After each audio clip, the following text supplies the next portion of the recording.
like to talk about the introduction to gamification, and I'd like to tentatively explore how gamification can impact on education.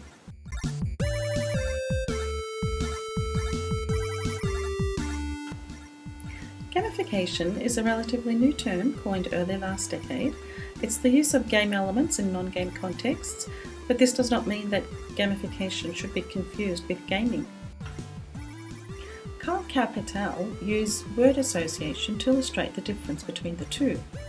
They say gamification is to game, as part is to whole, as slice is to pie, and as piece is to puzzle. Gaming is more about consuming, while gamification, says Dr. Adam Brown, is more about interacting and producing. According to Bach and Kim, gamification is a powerful tool because of its ability to capture people's attention, to engage them in a target activity, and also to influence their behaviour.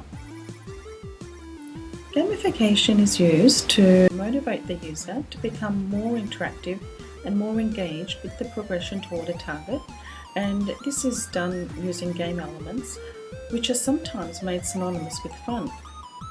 However, the core motive of gamification is not to engage in fun. As Melinda Jacob puts it, at the end of the day, you can have the best in-flight experience, but if your plane doesn't fly, well, it's not going to do you much good. So the main purpose of gamification is to engage the user where fun is only sometimes used.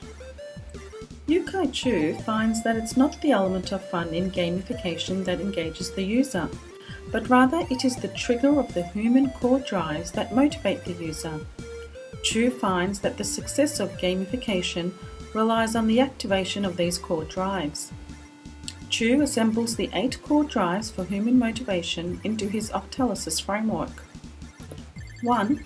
Epic meaning and calling. This is when a person believes they are doing something greater than oneself. 2.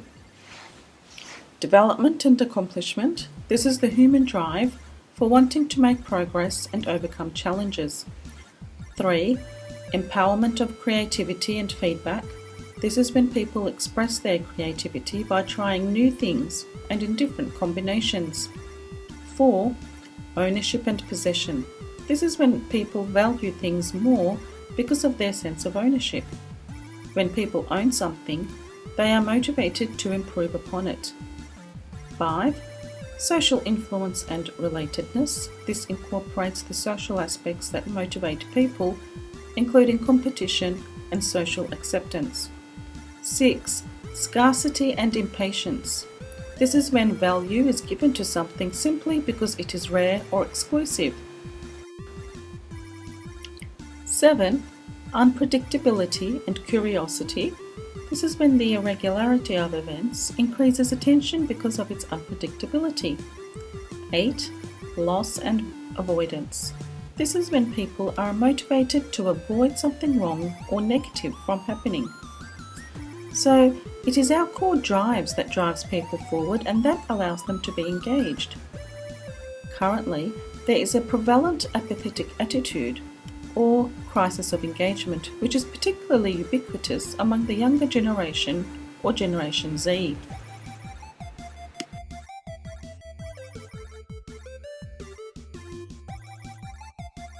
So, gamification can be useful in re-engaging Generation Z and providing them with interest, particularly in education. According to Biro, Generation Z has 2 major traits. They have a short attention span, and they are frequently engaged with communication networks like social media. Thus, gamification lends itself well to the education of this generation. Gamification can keep users motivated, while, as Biro says, the community-based reward system of gamification aligns with the commonly used communication networks and can keep users interacting via social media. Biro also finds that gamification can be considered as the new learning theory along with other theories such as behaviourist, cognitivist, and constructivist learning theories. He finds that gamification uses common concepts found in the established learning theories, but in addition to this, he states that gamification can offer two other things. It can handle diversified learning paths, which is very relevant in today's diverse learning groups. And secondly, gamification uses the visual dimension in the learning process. Hence, gamification is a powerful tool in today's education.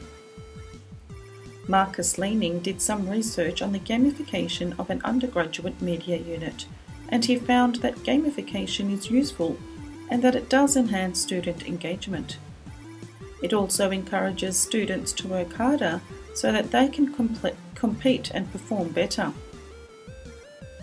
In his research, students did say they worked harder and read more and revised more.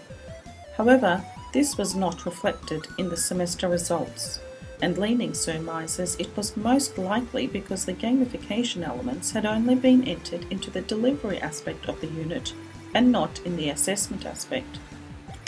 So, it is important to note that the gamification elements in the teaching of the unit should also align with its assessment.